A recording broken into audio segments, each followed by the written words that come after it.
help me up, and then I stood there and did things with my fingers and hands and did all that kind of thing. I mean, it was, what I can say briefly about that particular movie was it was very tough physically to make it. It wasn't like a big Hollywood thing where we all had fantastic trailers and chefs and weight, gear and all that kind of stuff.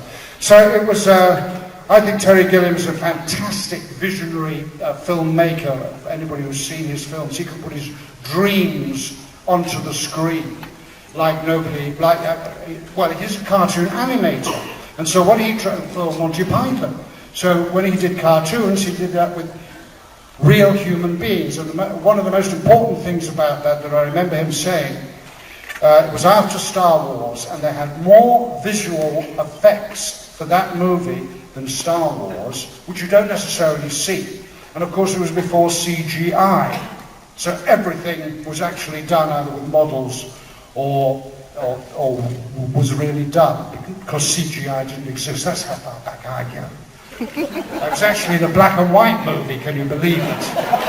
Anyway, that's, thank you, that's Time Bandits. Thank you, sir. My question for you is, out of all of the roles you've played, what has been your favorite role to play? Oh no, favorite role. You know, that really is a difficult and unanswerable question. I mean, I could joke like Malcolm McDowell would do and say, well, whatever was the biggest paycheck, that was the best. That was the best part, or whatever. I made 3 movies with a director called Sam Peckinpah. I don't know if you've seen, I did a movie called A Ballad of Cable Hogue, which not many people have ever heard of. Straw Dogs, which now I believe is a remake, which some people have heard of, and a war movie called Cross of Iron. I enjoyed working with that man. You don't work with somebody 3 times if you don't enjoy working with them. That's the most important thing about that. It's very hard to answer the favourite. Usually the favourite working experience, the films never get released. I mean, I can say that I don't think, and without getting, because I know people are recording this, so I'm not going to say too much, but I know a lot of people didn't enjoy working on Titanic, for example, because that was a very difficult physical shoot. 6 months working all night down in Mexico, which is fine, there's nothing wrong with that. That was difficult. But to say, it really is tough. What I can honestly say, and it applies to this particular convention that we're at, that one of the most memorable and wonderful working experiences for me was working with Sir Patrick Stewart on Chain of Command 1 and 2 in The Next Generation.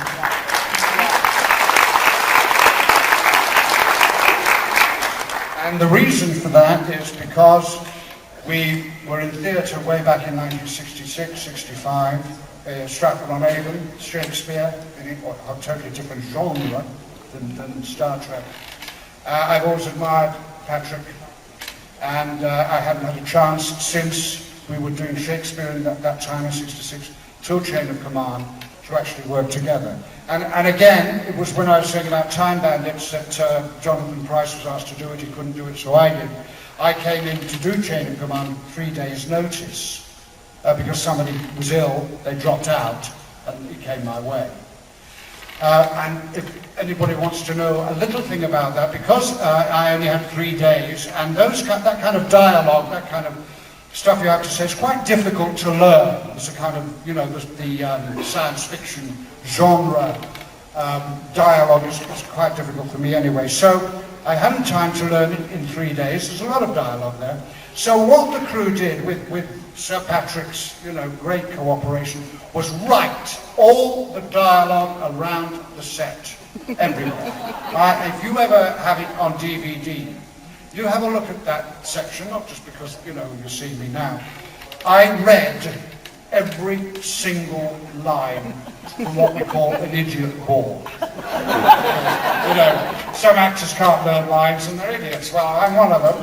But in that particular instance, we would rehearse it where I would look there and the line would be written down on the ground, or I'd look up and the line would be written there. That's just a little bit of trivia for you. And so, yes, that was one of my favorites. Thank you.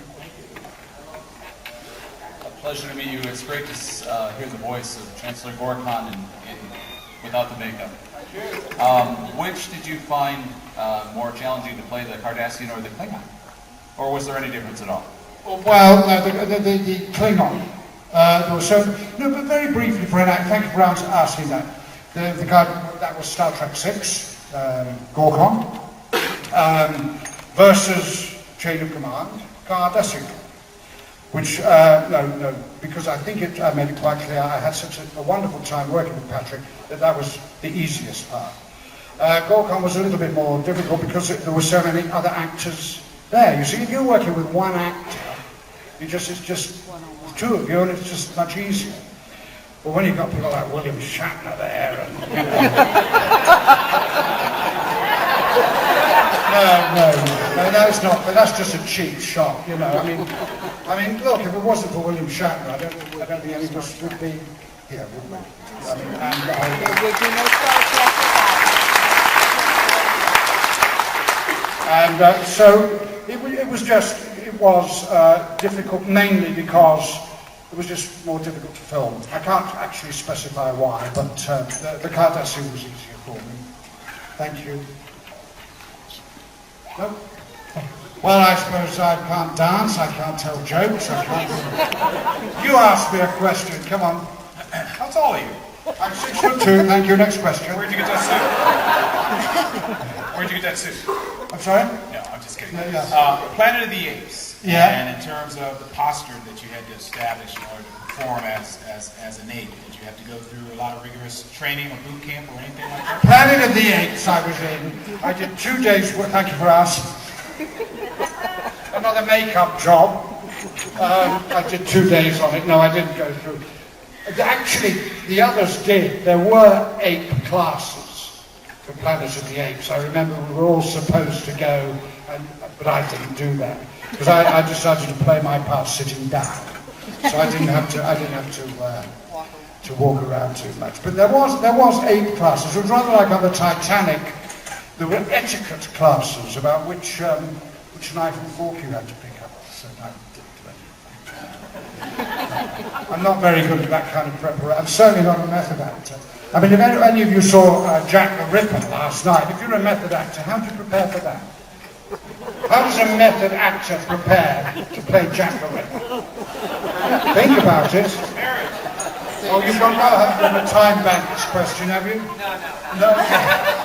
Surprised no one's asked. I want to know if you felt like talking a little bit about your performance as Sark from Tron, and also if they wanted you back for the third one, would you do it? Well, no, I'd always work for the third. It's Tron and then Tron Legacy, and then I believe there may be yeah. I was played Sark in Tron. I mean, that wasn't really an acting job. It was more a standing around looking stupid job.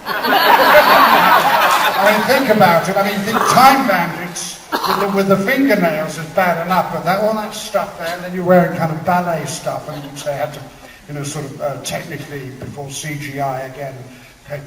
It wasn't really an acting job. It was more you had to hit your marks, and it was either a green or a blue screen at the back. So you ask if there was a third one. If they asked me. Yeah, I mean, I don't feel slighted that I wasn't in the second one. I just that kind of stuff doesn't occur to me. You know. But it was a technical exercise before CGI again, you know. Because if you look at it now, and I haven't really seen much, Tron, except a bit on television, it does look kind of crude, and sort of, you know, sort of basic visually. But people have said they prefer the first one to the second one, but I don't know. Oh, I have a question to ask. I caught the latest Star Trek picture about the young Spock and the young Kirk. I'm sure most of you have seen it. All I can say is I think it's fantastic. I really think you know, and I think it's a great homage or homage to Shatner and Nimoy and Forrest Kelly and the whole group. And I'm so glad. were quite moved about it. I mean, I'm not a Trekker or Trekkie myself. I mean, I've seen episodes, but I mean, I'm a hired hand, I'm a hired actor to be in it. But the more I kind of meet with the fans of the program or of the series, the more moved, and it's starting to mean more to me meeting you than necessarily seeing the episodes of it. It's very interesting to me, but it may not be interesting to you.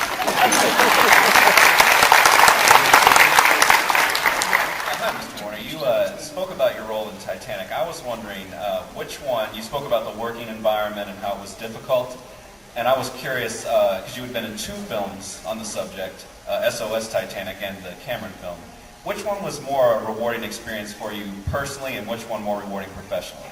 If you heard the question, I actually have been in 2 Titanic films, the Cameron one and a television version. I'm just looking at the time here, a television version done quite a long time ago, which was, of course, wasn't quite sensational like the Cameron was. And as those of you who saw Titanic, I played a heavy, villain, like punch Leonardo DiCaprio, and so I lost the hearts of young girls all over. Oh, by the way, Leonardo DiCaprio is a great actor. He may not be brilliant, may not work and everything, he may not be well cast, but if anybody saw Gilbert Grape, yes, fabulous. You cannot deny that Leonardo DiCaprio is a great actor. And that's, I was also in this thing called SOS Titanic, way before the big Titanic, and I played the romantic lead.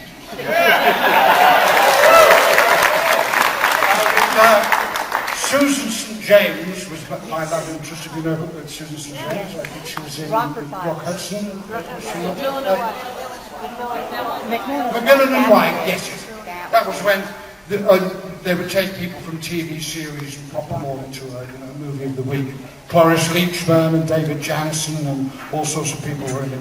Yeah, so actually, to be quite honest, I quite like playing the love interest with a beautiful woman rather than being the villainous man that Leonardo had chained into a thing as the ship goes down.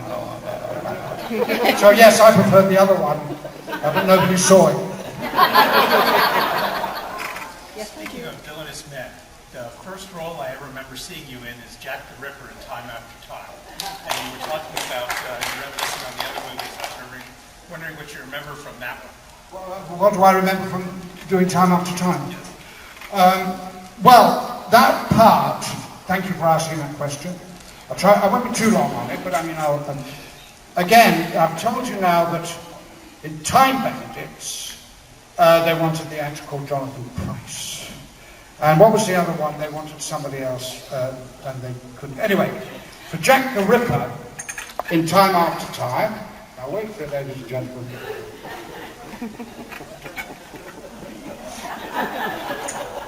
They wanted Mick Jagger.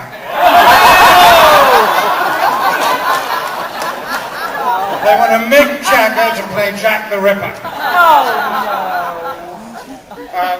Nicholas Meyer, who I didn't know, although I'd met him, and the producer, said they really wanted me, which flattered me. And the studios still wanted Mick Jagger. But somehow it all worked out that I got the part, which was fantastic. Much better choice. And then again, it reunited me with an old friend, Malcolm McDowell. Way back, as I said about Sir Patrick Stewart. Oh, by the way, he asked me to spread the word he'd like to be known as Sir Pat. Not Sir Patrick at all. I read it earlier today. I said, please, I want everyone to call me just Sir Pat. Sir Pat. Whether he's being serious, I've no idea. Anyway, Malcolm also was at Stratford-on-Avon way back in 1965, whatever, doing theatre, Shakespeare, whatever. But again, although I'd seen him socially a little bit, it was a chance to spend time with Malcolm and play around and be part of this film. You never know when you're making a film whether it's going to be good. You hope it is. You never know whether it's going to be successful. I mean, nowadays, everybody wants it to make 100 million, in the first 2 weeks. Back there, you wanted to make a good film, but it wasn't necessary that it had to make all that money very quickly to show how fantastic, it all was. You just went along and you made the film. It wasn't a success out there in the public. Not many people went to see it. At the time, it became a cult film, which is fine. When you're working hard, I'm trying to think back about anecdotes about it and funny things that happened and all that. When you're working hard, you don't always remember those. So all I can say is it was memorable just for spending more time with an old mate, an old friend. And that's how I appreciate some of the work that I do, is you sometimes, actually you work with somebody and then you don't see them for 20 years. And you just pick up where you left off. So that's basically it. As I say, I have no big anecdotes. I don't have, as I said when I first got up here, lots of stories about the films. But I'm doing my best and we've still got half an hour. As a voice actor, I loved it when you did Ra's al Ghul, Batman and Justice League. Do you enjoy voice acting as much or more than stage or screen? Voice acting, you'll be surprised how actors who do theatre and film and television love doing voice work. First of all, as a man, you don't have to shave. And you don't have to dress in any particular way. And you don't have to learn the lines. That's the most important thing, why we all love it. You don't have to sit there, with a kind of, a towel with ice and coffee all night. No, you turn up, you take it seriously. Even when you're doing cartoons, be it Batman or whatever it may be. My favourite that I did of the voice work, you asked me to do I enjoy in the United States, was a thing called Freakazoid. Has anyone ever heard of Freakazoid? Yeah. Played the lobe, whatever that meant, this crazy brain. And we did a pastiche of Hello Dolly. And I'm not going to, I'm almost tempted.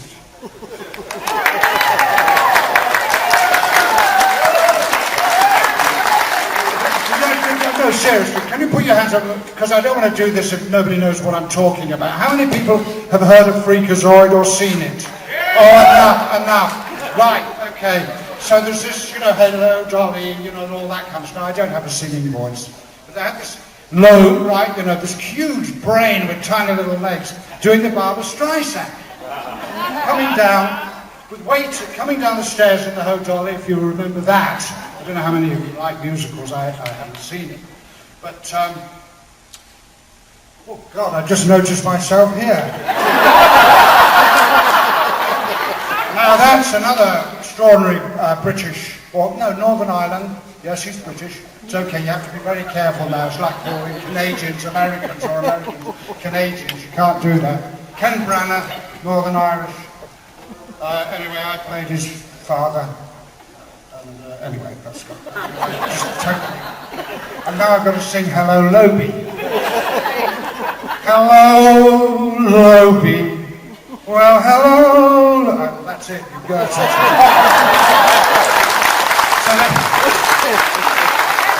So there's this cartoon brain dancing and sort of all the moves that Barbra Streisand supposedly did in it. Yes, I love voice work and I love singing voice work.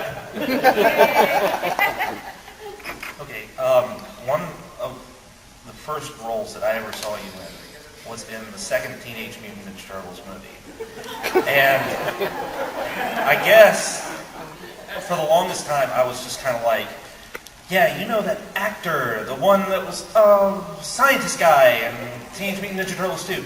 I was just wondering, out of sheer curiosity, do you have any kind of interesting stories about working on that movie? Because that was actually a pretty big thing in my life. Well, yeah, I mean, again,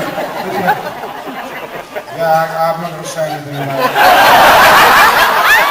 No, that's not fair. No, we've been having good chats. Tell you what, first of all, Teenage Mutant Ninja Turtles movie. I don't want to ramble on too long about this.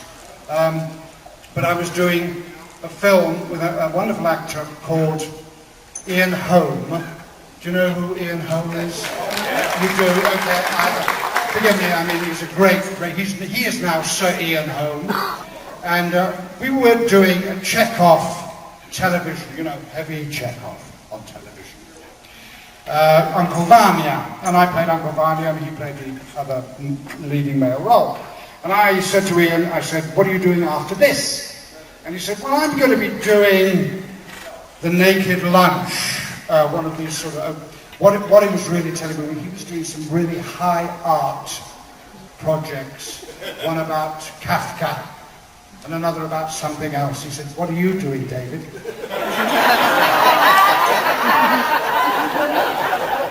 Teenage Mutant Ninja Turtles 2. Secret of the Ooze. That's what I was going to do while Sir Ian Holm was earning his knighthood. No, about that, no, one of the, for me, great things about doing it was I played, again, a sympathetic character. You have to understand that it's all fine to be playing villains and heavies and all that, and sometimes they have the best lines in the piece, and sometimes they don't.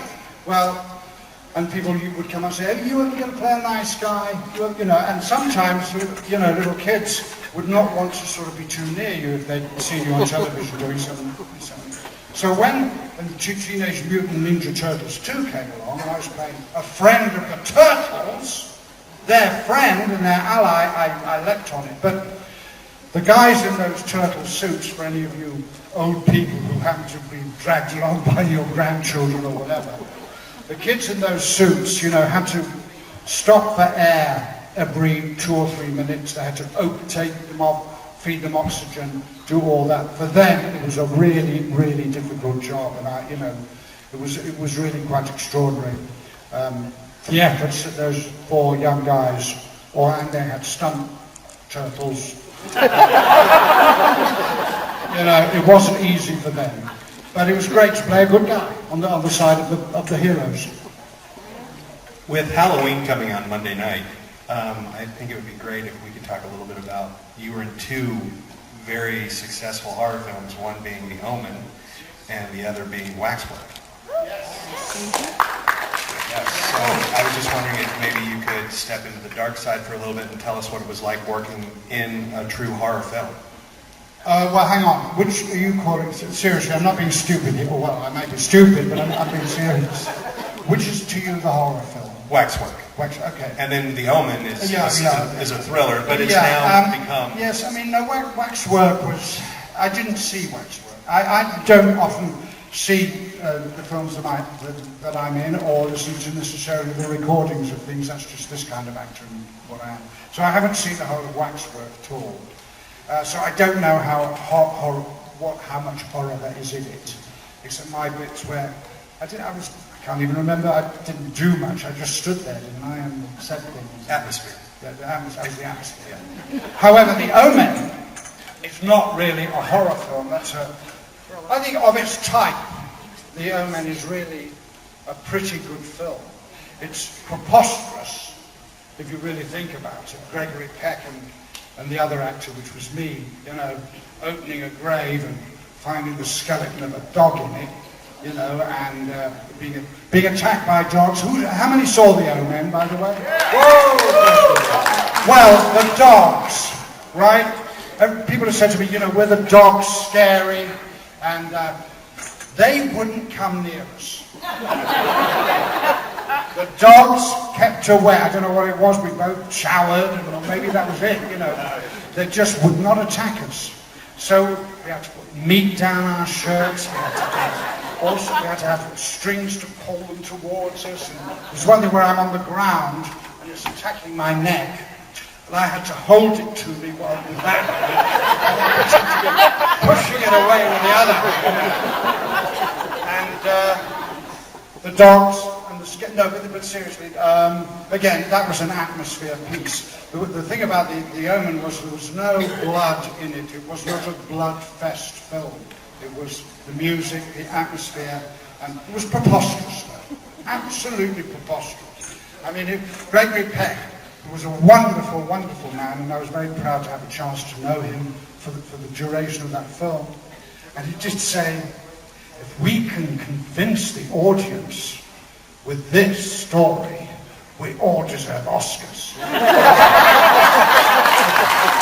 It didn't mean it was badly written. It was meant to be what it was, but it was preposterous, and that's all. But again, that was another. You asked me what was my favourite, not necessarily part, but favourite job was to be working with Gregory Peck and Lee Remick and the people in that. Gregory Peck was a fine, fine man, and that's what again what I remember with that. Thank you very much, Trevor. We've still got time, we don't have to go yet. First of all, I wanted to say that if a person doesn't know about the company they keep, you work with Sir Ralph Richardson and Sir Ian Holm and Malcolm McDowell. That's very high esteemed company. You are truly a great actor and a credit to the film industry. I want to thank you very much.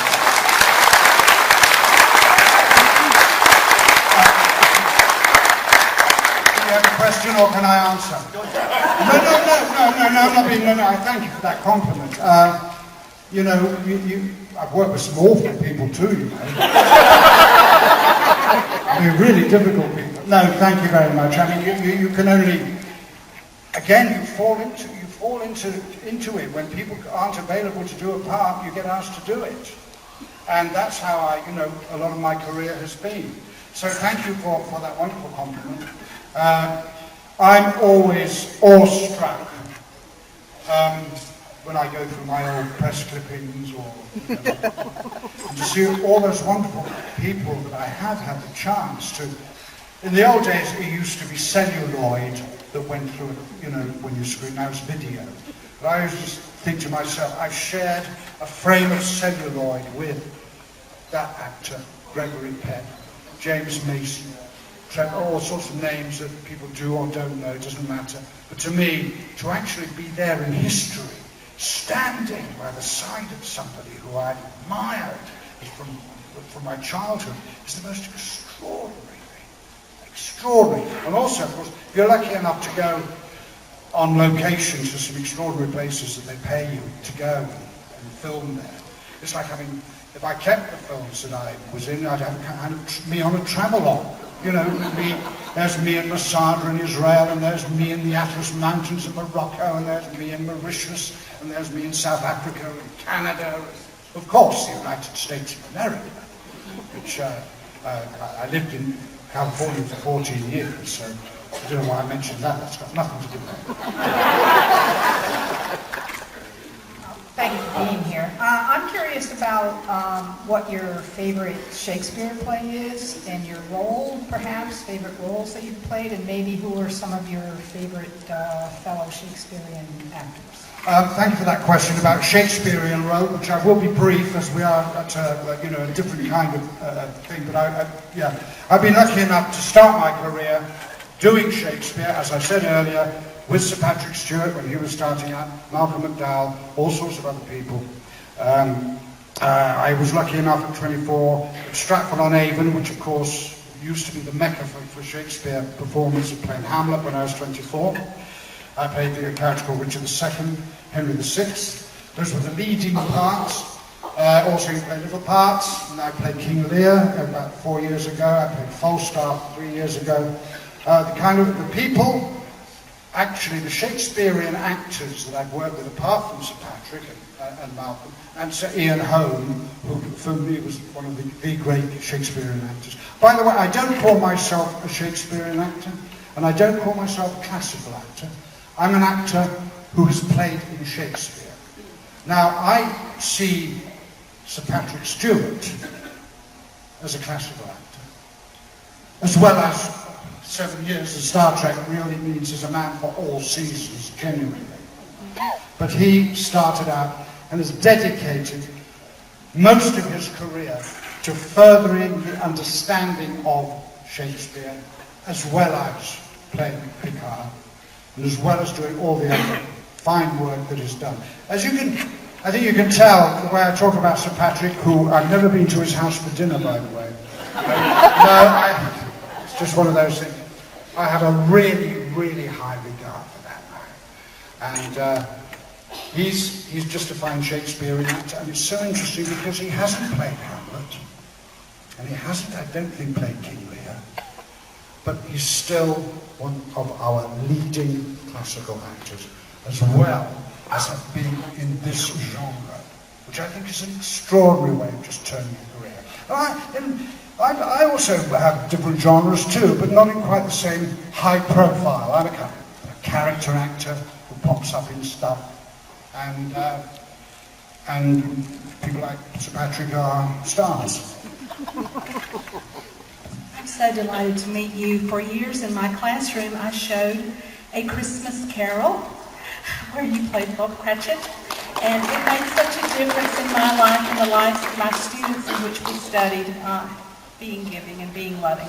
Is there a role that has changed you on the inside somewhat like that? It made me cry every year when we were watching it. I just thank you so much. Well, thank Christmas Carol, thank you so much. Christmas Carol with George C. Scott. Again, it was in the middle of my villainous period. Now, I played a character. If you've seen this particular version of Christmas Carol, hands up who knew, who had. Okay, fine. No, just so. It was great to play somebody who was not the villain, and not the heavy, and not the Cardassian. Great though that was, and not a Klingon, and not Jack the Ripper. To play Bob Cratchit. To be even thought that the same actor can be the Cardassian and Bob Cratchit is a fantastic thing for an actor to be considered in that way. Because sometimes when people are casting a film, they say, well, he's the villain, Titanic, whatever it may be. So that was, in fact, a fantastic opportunity for me to just show that other side. I did things earlier in my career, which I don't think anybody here would know of, nobody in England necessarily does, a little bit of stage work, where I did play gentle, saintly people, and sort of had that side of me. That's where I started my career. And then I did a couple of heavy and villainous roles. That's what they latch onto, and they like to put you in there and pigeonhole you there, and then your career is driven that way, and you can't help that, unless you're very, very powerful yourself or very rich. And you say, no, I don't want to do that anymore because I've got enough money in the bank. Some of us, we have the rent to pay and the mortgage to pay. Are we all right for time? Quarter of an hour. I was wondering if you could talk a little bit about your interests outside of acting. Well, yeah, it's interesting. Thank you for that question. I'm a bit one of those kind of, I don't think acting all the time. For example, Sir Patrick, and I'll mention Sir Patrick Stewart at any moment that I can. He is quoted as saying that Shakespeare runs through his veins. And I believe him. I don't have that same feeling. So, you did ask about outside acting. What I'm trying to say is, all I can do is act.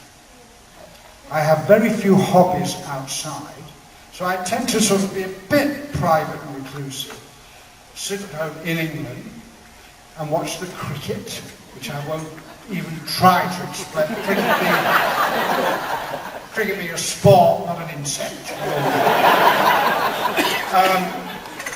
Read a little bit, have lunch with friends. I really don't have big hobbies.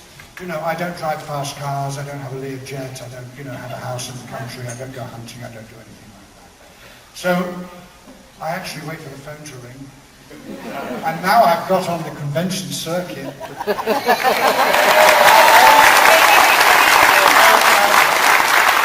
By the way, and I'm saying that because I really, and I said earlier, a really high regard. I've learned a lot from the one or two I've done here, just about people. I think I said that earlier. I don't repeat myself.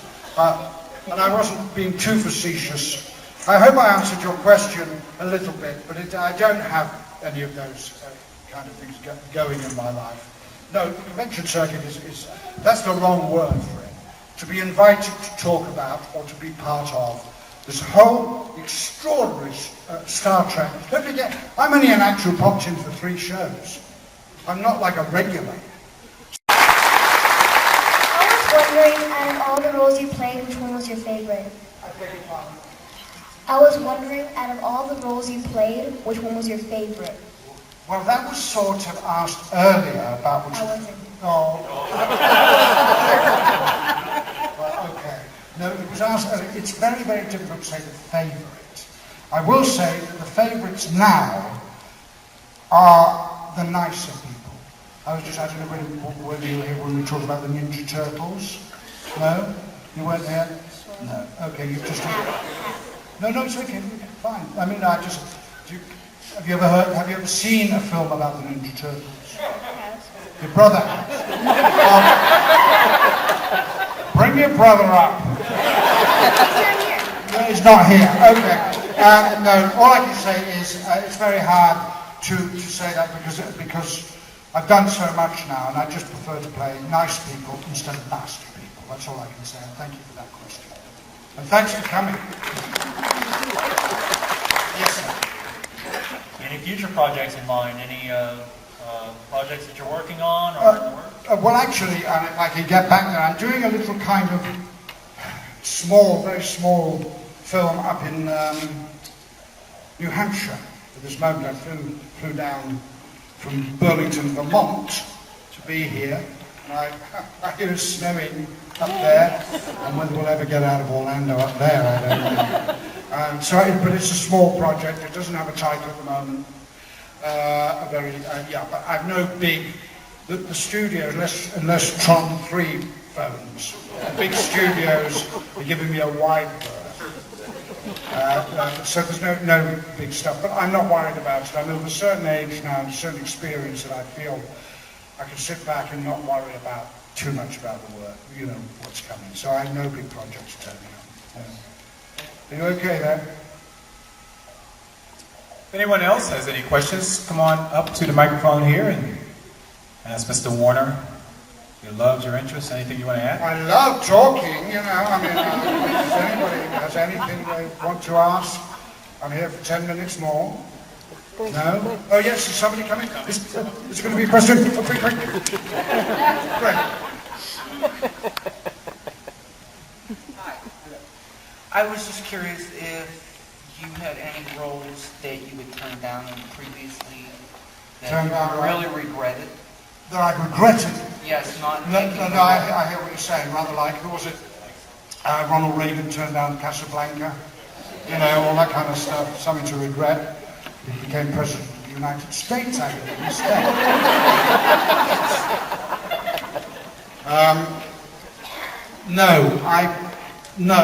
To be quite honest with you, I have not turned down anything that I've regretted. And to be honest with you, I haven't turned down much either.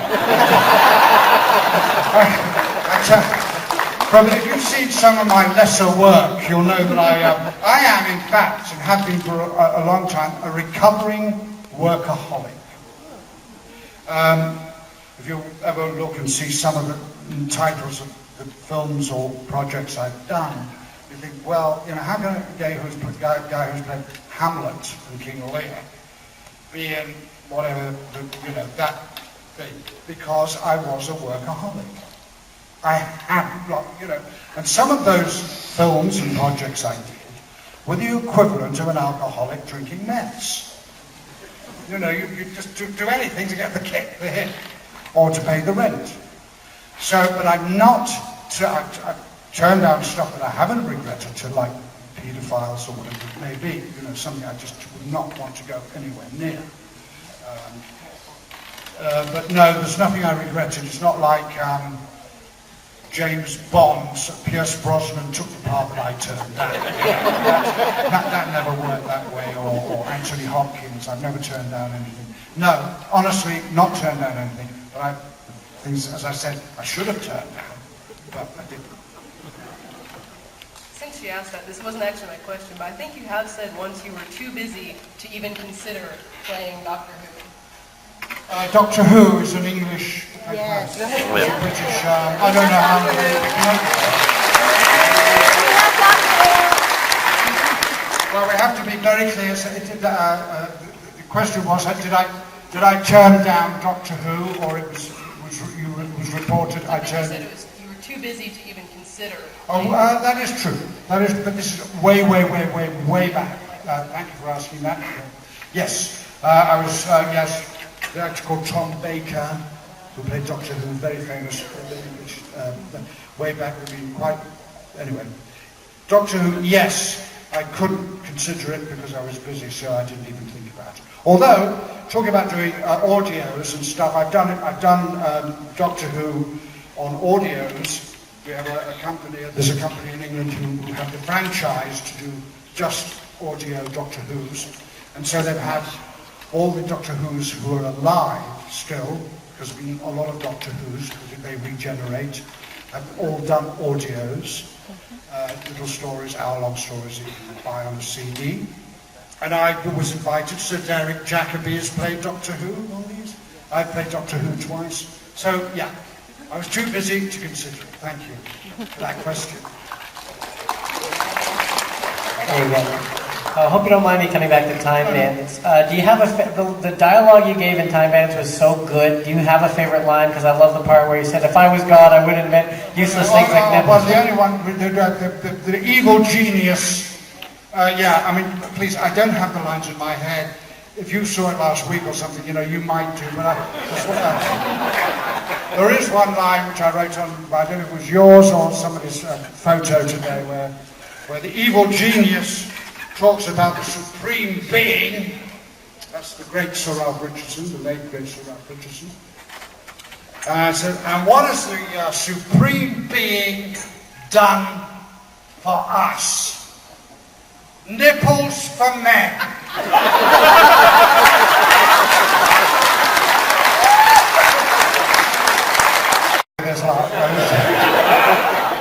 How many lights are there? I have no idea. Tell me. How many lights are there? I don't know. I haven't seen the episode. I told you, you weren't here. You're another one who wasn't here when I said I hardly ever watch the things I'm in. And I certainly can't remember the dialogue, except it's about lights. And I believe Sir Patrick took his trousers off. Am I right? I didn't know.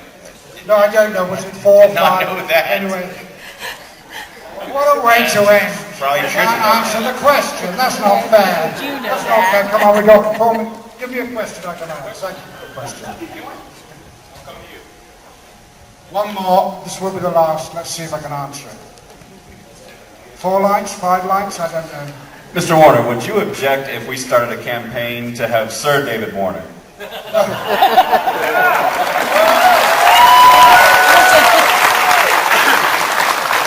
As I'm very flattered, but may I just say, you Americans have tried it before and failed. About 10 years ago, I got a letter sent to Her Majesty the Queen from a group of people that sent me a copy of it. It's the truth. It's the truth. Suggesting to Her Majesty the Queen that Malcolm McDowell and I cut my influence. I think I was turned down flat. It's a very, very, very generous offer. I think we ought to just keep storm quiet and just let me be plain mister. And I really appreciate the thought, and I know it was done in great jest, and I really appreciate it. And I've really had a great evening talking to you guys.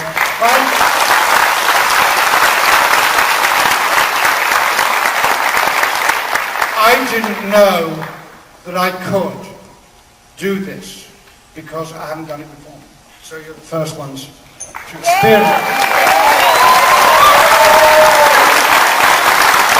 Ladies and gentlemen, the wonderful